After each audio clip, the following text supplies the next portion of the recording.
का हो नंदो? का हो काहे बड़ा परेशान हो का बात है? ला सुना हमार का परेशानी बा। बोला।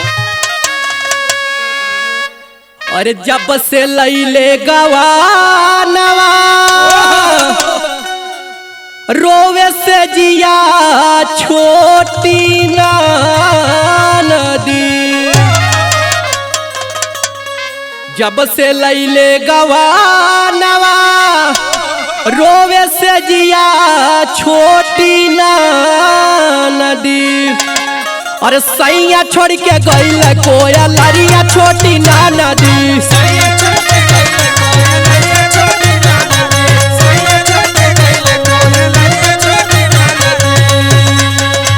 कोई लरिया छोटी ना नदी, कोई लरिया छोटी ना नदी, कोई लरिया छोटी ना नदी।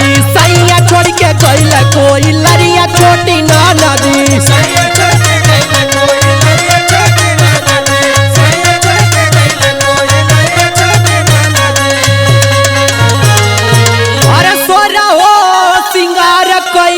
के गईनी वन का पास हो। अरे नहीं सटले हमारा जरी कैलन उदास हो। सोर हो सिंगार कई के गईनी वन के पास हो। नहीं सटले हमारा जरी कैलन उदास हो। अरे मादा हो सकोई के शरीरिया छोटी ना नदी। सैया छोड़ के गईल कोई लरिया छोटी ना नदी। सैया छोड़ के गईल कोई लरिया छोटी ना नदी। सैया छोड़ के गईल कोई लरिया छोटी ना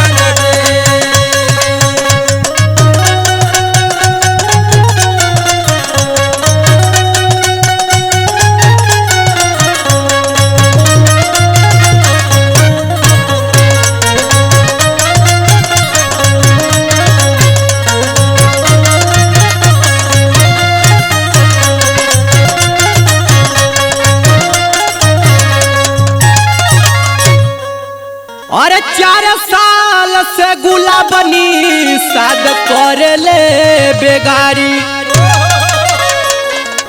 अरे अखिले सैया नहीं बूझे मोर लाचारी। 4 साल से गुलाब निषाद करे ले बेगारी।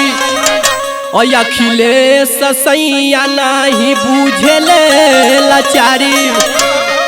अरे मान कर दे खूब गरिया छोटी ना नदी। सैया छोड़ के गईल कोई लड़